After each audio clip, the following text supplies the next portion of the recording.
Welcome back to Locked On Blue Jays. Who made the lineup? Who didn't? Who has claimed the last 4 bench spots? Coming up on today's episode, we'll go over all of that. You are Locked On Blue Jays, your daily Toronto Blue Jays podcast. Part of the Locked On Podcast Network, your team every day. Welcome back to Locked On Blue Jays. Thank you for making Locked On Blue Jays your first listen every day. We are free and available wherever you get your podcasts and on YouTube. Part of the Locked On Podcast Network, your team every day. Today's episode is brought to you by FanDuel. Make every moment more. New customers join today and you'll get $200 in bonus bets if your first bet of $5 or more wins. Visit FanDuel.com/LockedOn to get started. Well, Carter, me and you have been playing an absurd amount of MLB The Show, and it has been getting me so ready for this season. Thursday is the first game, 3:10 p.m. Central Time, whatever it is for the rest of you. We're pumped up. We will be going live right after the game on Thursday. You can check us out right here on YouTube. I'm not sure if it's on anything else, but we will be live on YouTube for sure right after the following of that game. Our stream should be getting ready to go right as sort of the last pitch is being thrown. So keep your eye out for that. We will be talking sort of just a quick breakdown on the game, our thoughts, our experience with the game. And then on the Friday episode, we'll go into, sort of a game recap, how the team looked, everything else.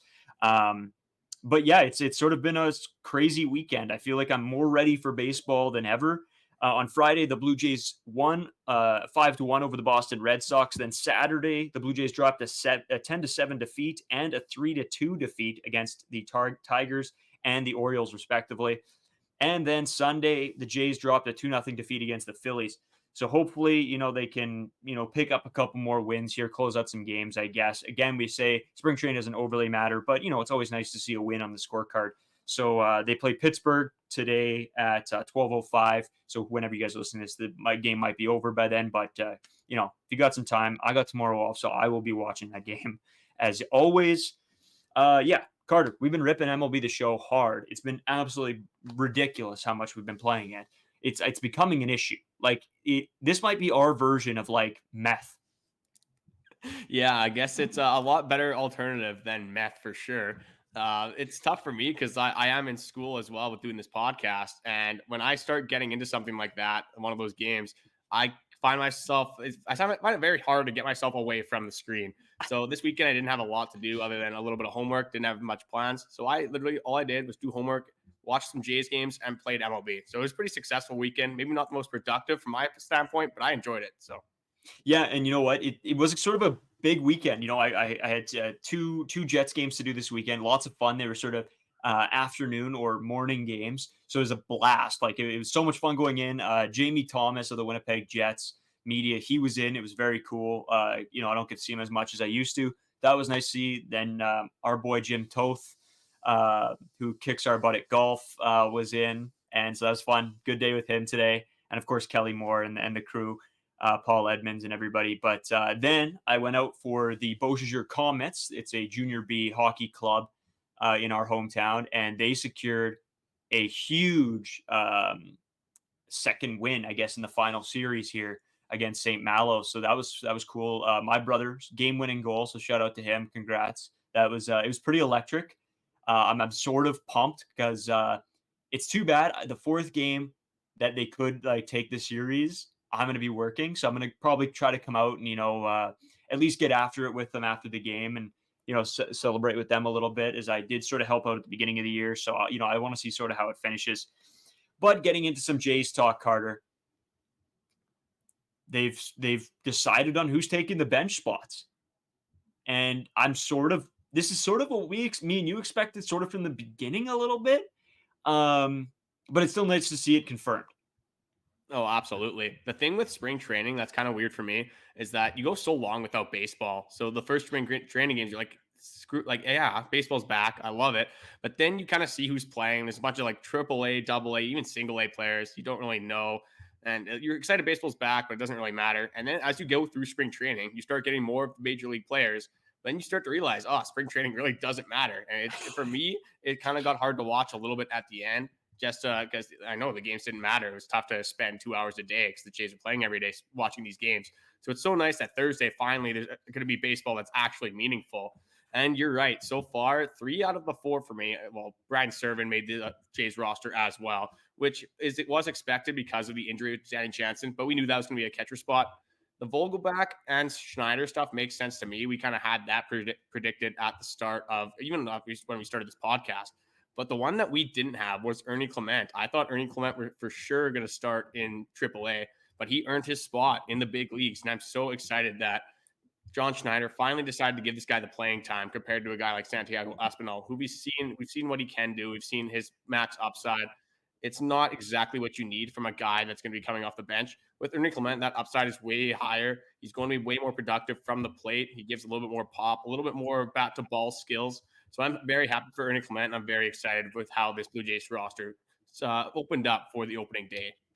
Yeah, and me and you talk about so much is that the fact that we got to give these young guys a chance to show what they're made of. And it seems like they're listening. You know, the Vogelbachs, I mean, bringing him in is just electric because I think it's going to piss Garrett Cole off. And for me, that's a win right there. But then getting Ernie Clement in, getting Davis Schneider in, I think Davis Schneider sort of earned his spot last year. And Ernie played really well last year as well. And I think just going into the season, it was like, okay, can this guy keep it up? We didn't see a ton from him. And then in this spring training, I think he played the best out of anybody in this spring training. So it's fantastic to see. I'm very excited to see what they do with this second base, third base dynamic, who will go where. And I think when Danny Jansen comes back, it should be, a lot better as well. I think that the bench is looking very, very steady. The other guy that is sort of in question right now of what's going to happen is Joey Votto. And I'm not sure where he's going to fit into this whole, into the roster. But I think right now, Vogelbach has been that guy. He's played very well. Votto, of course, with the ankle injury, not super severe. I think he's getting back into everything. But I think how this went about in the offseason was, start him out in AAA and see what he can do from there, see what he's still got left in the tank. Vogelbach's proved that he's still got, some juice left. So that's great to see. I think this is just fantastic news all over for the Jays. I was pumped when we saw this on Twitter. Just unbelievable. It's really good to see from a Blue Jays perspective. One guy we haven't talked about in a while on this podcast is Eduardo Escobar. And we're not going to be talking about him a whole lot in the future either because he did get DFA'd by the Toronto Blue Jays. A horrible spring training from the guy. A veteran that we were hoping that could find some 2022 success did not end up happening. And that's what we said initially from the signing. You don't have good spring training? See ya. Get out of here. It's not going to end up being a big deal. And that's exactly what happened with Eduardo Escobar. With Joey Votto, I don't think Joey Votto was in the Blue Jays plans whatsoever this offseason. I think that's why they signed Vogelbach. But then they saw those tweets with Joey Votto, and they're like, hey, we might as well give this guy a shot, right? Worst case scenario, he's going to be in AAA, or we're just going to DFA him like we did with Eduardo Escobar at the start of the season. So with Joey Votto, I think that fight was going to be interesting if he didn't step on that bat in the dugout. Just interesting how things can happen. He goes from hitting a bomb on the first pitch he sees, and then you don't see him again in spring training. So I think that's how Vogelbach got the spot. And I'm not taking anything away from him because he did have a good spring. Obviously launching off Garrett Cole, that was awesome. Launched off a lefty just after that. I can't remember who it was against, but he hit multiple home runs in spring training and doing what we've brought him in to do, hit off right-handed pitching. So with Vogelbach, that's going to be a great power bat off the bench. Very excited for Ernie Clement. Very excited for Davis Schneider. The only thing that I have a problem with is that from the sounds of it, it's going to be IKF starting at third base and probably Kevin Biggio at second. It's what we predicted. It's honestly it sucks to hear, but this shouldn't be, I hate to say it, but it shouldn't be news to anybody. We know how this team feels. They don't, for some reason, want to give these young guys a chance. And I get it. You paid IKF a bunch of money, but come on, we want to, we want to win baseball games. Yeah, IKF's just a vet. I think he kind of got brought in to have that third base role held down. Wasn't really much up for debate unless he was to put up Eduardo Escobar numbers in spring training. But that hasn't really been the case. He's been all right, kind of what you expect from IKF. But the thing that I'm going to be worried about now and how the narrative is going to switch is about these younger guys coming off the bench. They're not going to be getting at-bats every day like guys like Vladdy, George Springer, Bo Bichette. they're going to be another off the bench bat. And we've seen with David Schneider how it didn't really go too well last season when he wasn't a guy that was playing every day. I'm not sure how he's going to be able to adjust this season. Ernie Clement's been really good, but he's been playing every single day when he's been good. So now he's making this adjustment to coming off the bench, being a bench bat. It's going to be interesting to see how they deal with this, if their production is affected by their playing time, and just how John Schneider deals with this. Hopefully he can give them a little bit more playing time than he did David Schneider last year. Playing once a week isn't going to get that done, but it's going to be a delicate situation that John Schneider and management are going to have to handle this season. Yeah, that'll probably be one of the things that I look out for the most this season, is to see if John Schneider makes any questionable decisions. Because as we've talked about a ton, he's made a ton of questionable decisions in the past. It's coming down to now we're at the point where this team looks like they're good enough to make a run here a little bit, or hopefully, fingers crossed, but they can't be hindered by management decisions right now. So I think that's one of my look out fors this season. I think it's like, I don't know, I got it like pinned to my desk of like, hey, remember to keep an eye out for this. Because it is scary to think that a decision by a manager could cost you a couple wins throughout the season that ends up dropping you, making you have a tougher chance to get into the playoffs, or having that first round into the playoffs a tougher opponent. So I think at the end of the day here, opening day, I'm going to have fun. I'm going to try to have fun with it no matter what happens. Please just put up a good game. I don't necessarily need a win, but if I'm going to start to see the right things from this entire group, from management to the players to the pitching staff, if I'm seeing the right things, that's what I think. Then I'll come out of it with a better mindset than if we win the game, but there's still like maybe we weren't being able to drive in runs with guys in scoring position or something, or making bad base running decisions. But if I'm seeing good things and we still lose that first game, I will I'm going to try to not jump to conclusions. I'm going to try to really think about everything thoroughly. Yeah, you don't want to jump to conclusions like you said, but based off the Blue Jays opening day stats over the last 4 years, we're 4-0 in the last 4 years of baseball on opening day. When it's interesting when you look at the pitching performances in the last 2 years, you have Jose Barrios who gets 1 out against the Texas Rangers. Somehow you win that game. And then you have Alek Manoah just being a bomb last year opening day as well, and we win that one as well. So there's two things that have been starting to become a pattern for the Toronto Blue Jays. There's bad pitching performances on opening day, and they somehow end up winning the game. So I hope that narrative does switch. I'd rather take a sacrifice with the loss as hoping as one of our pitchers can actually be good and efficient in a season. But we'll have to see what happens. It's a tough opponent in the Tampa Bay Rays, but I'm so excited for regular season baseball to come back. But speaking of that, as we do have the lineup pretty much folded out, and I think we know where most players are going to fall. But then we got to look at the starting rotation and the bullpen. There's been a lot of injuries this spring training. Who's going to be ready for opening day? Who's going to take a little bit longer to get settled in? Who are we going to have to rely on against the Tampa Bay Rays and the Houston Astros in the first 2 series? We're going to get into that coming up next. I also wanted to just throw it one more time. We're going to be live Thursday, right after the final pitch of the Blue Jays opening game. So keep an eye out for that. Keep it locked in to Locked On Blue Jays here on our YouTube channel. We will be live. We'll be taking your guys' comments and everything into effect. We'll talk about a bunch of stuff. And then we'll also have on Friday, as we said, a full breakdown of the game. Today's episode, as usual, brought to you by FanDuel. Say goodbye to busted brackets because FanDuel lets you bet on every game of the tourney. Whether you're betting on big upset or a 1 seed, it's time to go dancing on America's #1 sports book. Right now, new customers get $200 in bonus bets if your first $5 bet wins. That's $200 to use on point spreads, money lines. You can even pick who's going to win it all. I know I have been killing it lately. I've been telling Carter I dropped down to about 18 cents in the account. We were looking tough. Actually, I dropped down to 0. Then the year comes out the truth. There you go. Then I built it all the way back up from 0, like almost 0. It was like, yes, like a little bit of cents or something. And I just kept placing bets and I kept winning. And I'm at like $90 right now. So I'm rolling. I'm going to keep building it, trying to build it. FanDuel's, their pre-made parlays. Soon as I stray from those pre-made parlays, I seem to get crushed. And soon as I hop back on them, I'm like, okay, I'm taking the safe ones here because FanDuel probably knows better than I do. Sure enough, I start winning again. Well, that's the problem is that you're throwing these 21 leg parlays on. When you just go to FanDuel, they're actually giving you parlays that can hit, and you're just Yeah, trying to you're trying to become an overnight millionaire. That's the problem. I should listen to the experts. Just visit fanduel.com/locked on and bet on college hoops until they cut down the nets. So, Carter, a ton to get into here. Some injury updates, some spring training storylines. I think let's start with the injuries, and then we'll maybe hit the storylines in the third bit here. But there's a ton of injury talk just around the team. I'm going to throw it to you because you've been dialed right in on these injuries. Yeah, as I have been dialed in, I don't even know where to start. There's so many injuries on this team. It's actually insane.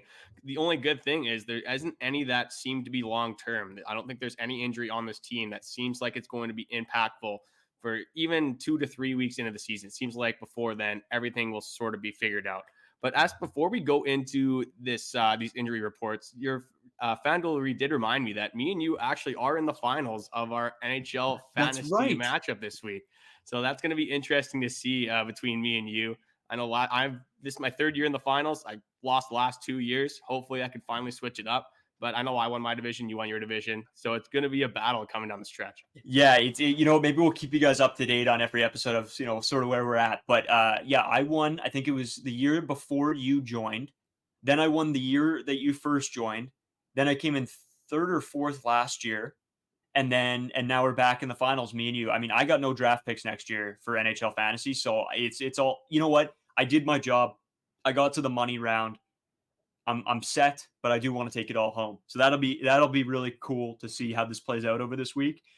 Sort of, it's nice because hockey will wind down, and then our baseball fantasy, which we got to go over all our picks as well. So maybe tomorrow's episode or Wednesday's episode, we'll sort of go over everything from our draft, and you guys can keep up a little bit with how our fantasy leagues are going.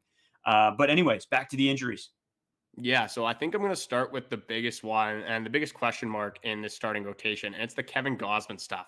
Before, like 2 weeks ago, I thought Kevin Gausman was going to be out for 2 weeks in the season.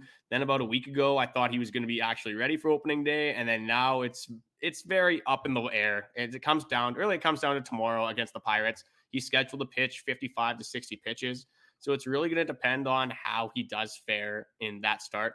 But going back from before that, even Kevin Gausman did pitch in a simulated game in the Blue Jays complex in Dunedin. He threw 36 pitches, 28 strikes to 7 batters. Again, it's a simulated one. It's a simulated appearance. Doesn't really hold too much merit for me. It's nice to see him throwing again. With Kevin Gausman, the way it's looking right now and the information that I have, again, this can change very quickly Monday, Tuesday, depending on how Kevin Gausman's start goes, is he's supposed to be slated for the Houston Astros start, and that's after the 4-game set against the Tampa Bay Rays. If that's all we get from Kevin Gausman, he just can't be our opening day starter, and he still doesn't miss a start, I'm loving that for our team. I thought this was going to be a lot worse of an injury. I thought we were going to be talking about what happens if Kevin Gausman is not able to make the start, and who knows, he might miss the first start still. But even with that, I'd rather Kevin Gausman miss one start and make 30 starts instead of 31. So yeah, I'm not on the train to rush this guy back. We do have the pitching depth. Mitch White has to make a start. Paulo Espinal. Another interesting guy is Ricky Tiedemann is in the mix for that. We'll get into that a little bit later in this episode. But yeah, Kevin Gausman, it's looking like the start for the Astros. Braden, what is your take on how the Blue Jays should manage Kevin Gausman?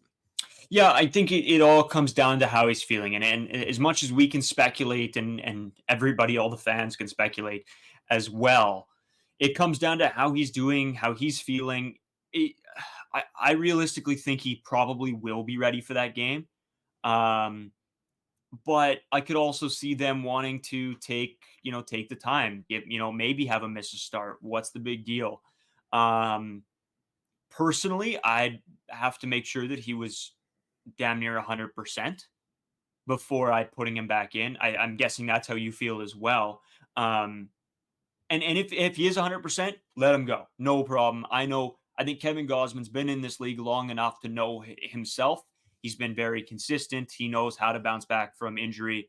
I don't see a whole big issue here. I think if he's healthy enough to play, he's going to play. If he's not, he won't play. I think it's basic. That's how we're going to leave it. I can't see anything else crazy happening where they try to rush him back. That just won't be in the cards for Gausman.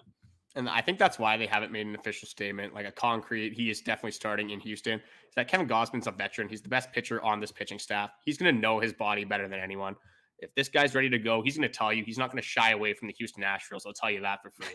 So this guy, he has that dog mentality. If he's ready, he's going to go.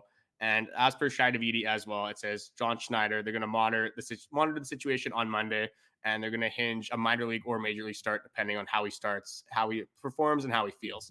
So that's the Kevin Gausman update. I'm sure we'll have more news for you over this week, but we are going to get into some other injury news as well. This one I'm going to start with some good news. Is the Kevin Kiermaier a little bit of a hiccup? He fouled the ball off of his knee. Looks like he will be in the lineup for tomorrow's game. So not really a problem there at all. As for Erik Swanson, it doesn't look like he's going to be ready for the start of the season, unfortunately. Still dealing with that shoulder soreness. I'm sorry, it's the forearm, but he is playing catch, look great. Again, a guy you're not trying to rush back. There's a lot of depth in this bullpen. Not really too on the fence about that. Erik Swanson's been in the league for long enough. He's efficient at what he does. Just let him listen to his body. No point in rushing him back. There are other bullpen options that we can rely on. As for Jordan Romano, very 50-50 if he's going to be ready for opening day or not. He is making progress. He is throwing. Same thing, though. I think the Blue Jays, what they're trying to do here is they're not trying to make concrete timelines for when these players are coming back, because these are their star players and these are minor injuries. There's no point of rushing them back for opening day because you get them to start on that opening day start and then they get hurt even worse. And then they're out for 2 months. So they're really, I think the Blue Jays are handling this well. They're being very lenient and delicate with how they're dealing with these relievers. And I think it's the best way to handle the Blue Jays for their success for the whole season, because 162 games is a lot of games. I don't care about the first 10. It's going to mean more in the last 10, the last 15 games in the playoff push down the stretch. Yeah, I think this is very smart from them. I think this is what I want to see from a Blue Jays management, is understanding that these are your star players, that all of these guys have done it a long time and they've been successful for a long time. And like you said, knowing their bodies better than anybody, they will know if they're comfortable enough, and they will know as well. As much as they want to play opening day, they're not going to push themselves because they know this team needs them for longer than, that first game. So I got no problem with this. I think this is very, very par for the course and what I'd expect from this management group.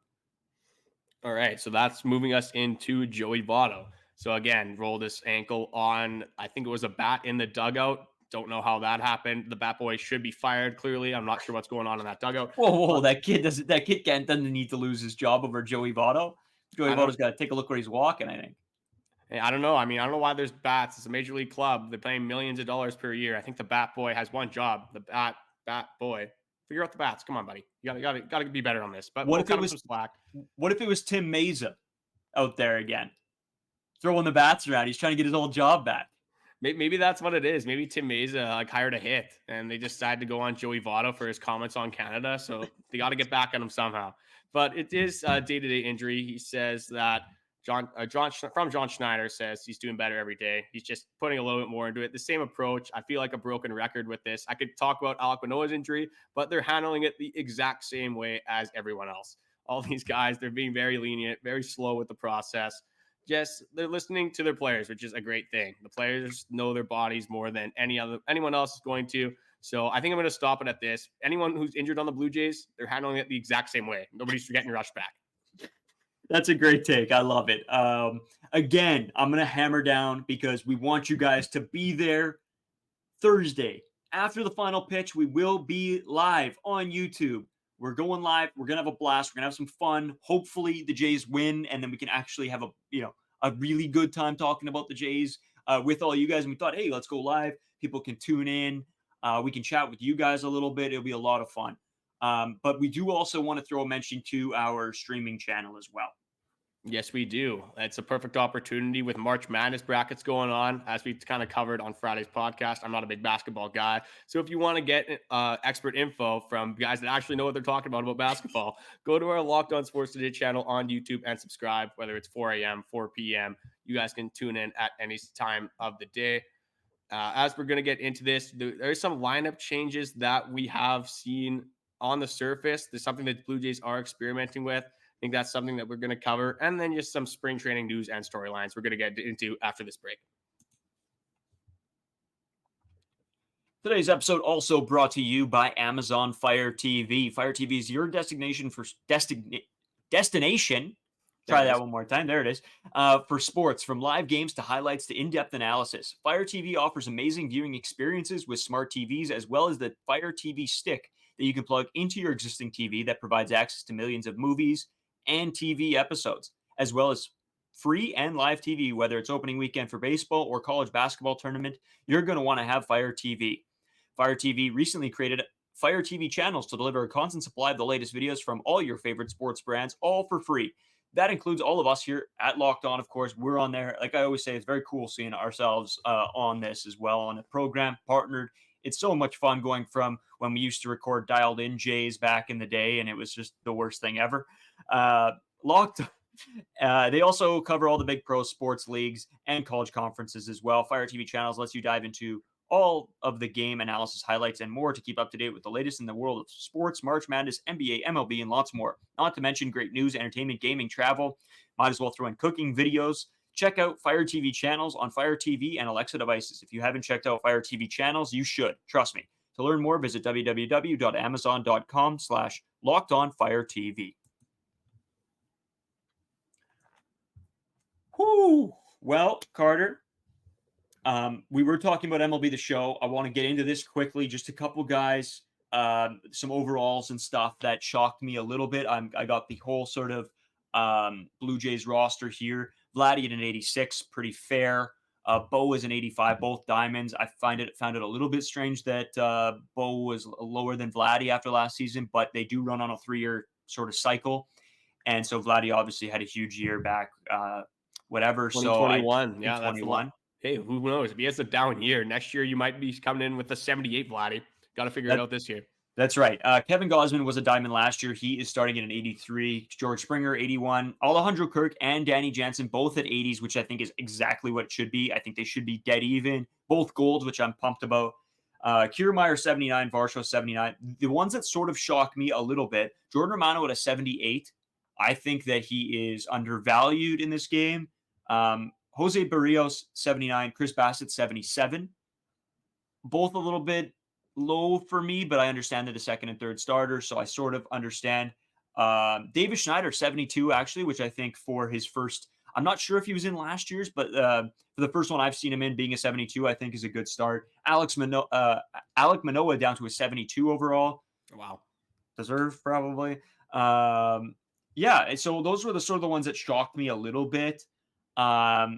Everything else sort of doesn't really shock me. It's cool to see Bowden in the game, Ricky T, Addison Barger, like all these young guys. It's cool to see them on the 40-man here. So that's really, really cool to see. And that's why I have a ton of fun with these games. And I think me and you both do, is that we do get to see, guys maybe that we wouldn't necessarily play, or old veteran, old guys that used to be in the league, Hall of Famers that we get to play with. It is that sort of does bring an element of fun into the game.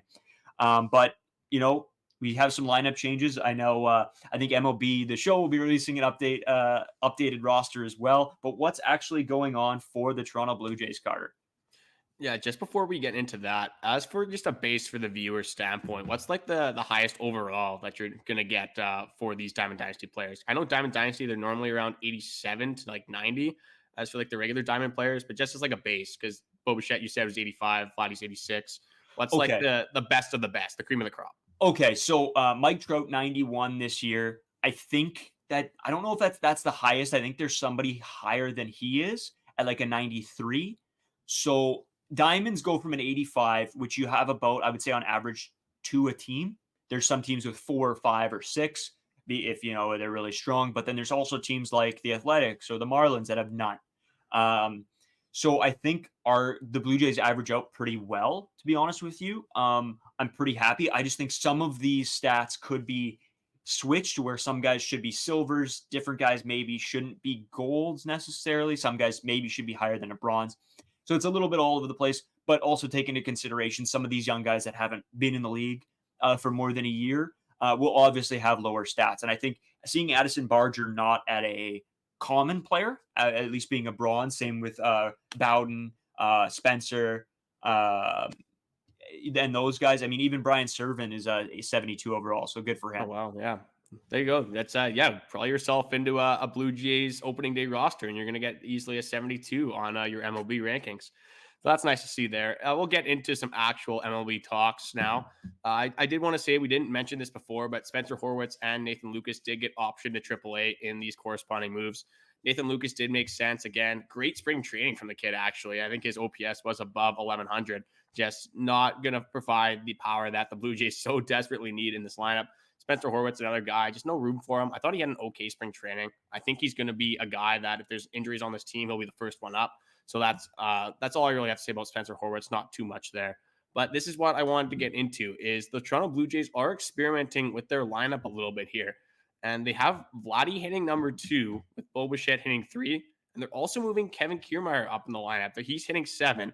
And they got Kevin Biggio hitting 9. So I'm just going to quickly speed run this over. This is what the Toronto Blue Jays have been experimenting with their starting lineup. So it's Springer first, Vladdy second, Bo Bichette third, Justin Turner fourth, Dalton Varsho fifth, Alejandro Kirk sixth, Kevin Kiermaier seventh, IKF eighth, and Kevin Biggio 9. Braden, how do you feel about the Blue Jays experimentation especially with the Vladdy and Bo? How do you feel about Kevin Kiermaier hitting 7 as well? To be honest, I like him in the 9 hole. I do understand the want if he's going to have a season like last year to want to move him up. I do get that. But I really like him as the 9 hole. I like him flipping the order over. The Vladdy hitting 2, I think is a guy that is probably on the comeback, maybe going to hit some more home runs this year. I don't think moving him up to 2 is going to be a long-term thing. I think this is when they see that he's hitting the ball better this season. I think that this is going to change and he will drop down again. Just to be able to drive in some more runs with the power bat that he has. But I think they're planning on Bo still being, hitting for average, being able to drive runs in.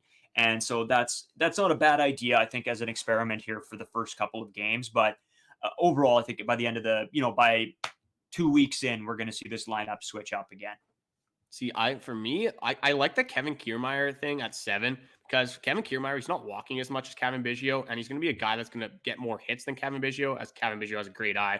Probably going to be walking a lot more in that number 9 hole. So if he can get on base for George Springer, Vladdy, Bo Bichette, that's a great sign for me. I don't really get this whole experiment with Vladdy and Bo because I feel like you get George Springer on, but George Springer is another more power hitter guy compared to being on base. So you get George Springer, maybe a leadoff bomb. Then you get a Vladdy, maybe it's, God forbid, we get back-to-back bombs. I would be loving my life. And then you got Bo Bichette. He's not as much of a power hitter. Probably going to be the guy hitting opposite way singles going up the middle. So I don't really get that whole saga. Maybe it's to get Vladdy going a little bit. Again, he's had a great spring training. I don't know how I feel about this. If this is the opening day lineup, I don't think I'm going to like the Vladdy and Bo switch. But at the end of the day, these guys are all going to have to produce together to get the Blue Jays to produce runs. So if this is going to work for the Blue Jays, who am I to say that I'm not a fan of it? So I guess we'll just have to see how it works in the regular season. Yeah, I'm 100% with you. I think this is a lot of test stuff. I don't mind it. Honestly, I don't mind them trying some stuff after the season we had last year with the bats not heating up. So, and of course, I think at the end of the day, I wanted to see Ernie Clement or Davis Schneider in this lineup. But obviously, I don't think that's going to happen. And I think that we just have to be okay with that and hope that IKF and Kevin Biggio both play well. And I think then that solves all of our issues a little bit. But yeah, you know what, Carter? It's nice to be back. Honestly, when the weekends happen, it's weird because we end up still talking Blue Jays, the two of us. And it's like, man, you know what? Maybe we should just do a weekend episode because I'm almost like deprived of Blue Jays. But it is a nice to have a weekend break. And I think for us hitting you guys maybe on the drive to work or wherever you're listening. I know some people listen on the bus if they're taking the bus to work or school. So that's really cool. And I think having these episodes out early in the morning so that it lets you guys, have something to listen to on your ride in or your walk or your workout, whatever you do. It's nice. So the Monday to Friday I've been loving. I think gives me an outlet so that I'm not bugging people at work when, they want to talk Jets or Bombers but the Blue Jays are playing really well today too, so at least I don't have to bother them.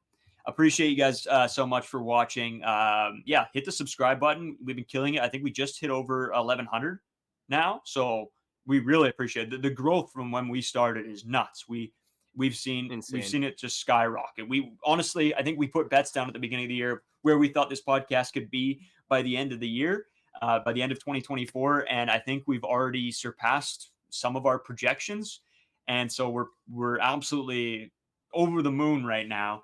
And I think this only helps us be able to, be more excited about this and want to bring you guys more stuff. So also check us out on Twitter, Braden 5 Uwasco, Carter First 2, as well as the Instagram. We are going to start posting. The TikTok as well. As soon as the season gets going, we're sort of going to kick off that into full effect.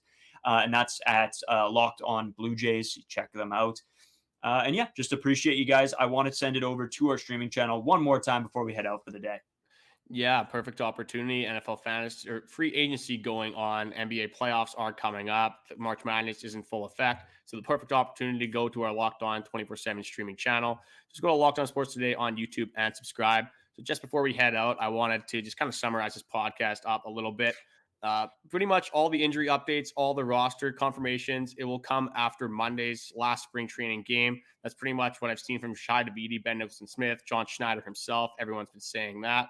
And as for our Blue Jays talks over the weekends, I try not to talk to you too much because I like when the fans have our raw emotion, raw reactions. I think that's a perfect opportunity, and that's why I'm so excited about our live stream on Thursday. You'll get the raw emotion, we'll get the live immediate reactions. So I'm very excited for that. Thank you guys for watching, and we'll see you guys tomorrow.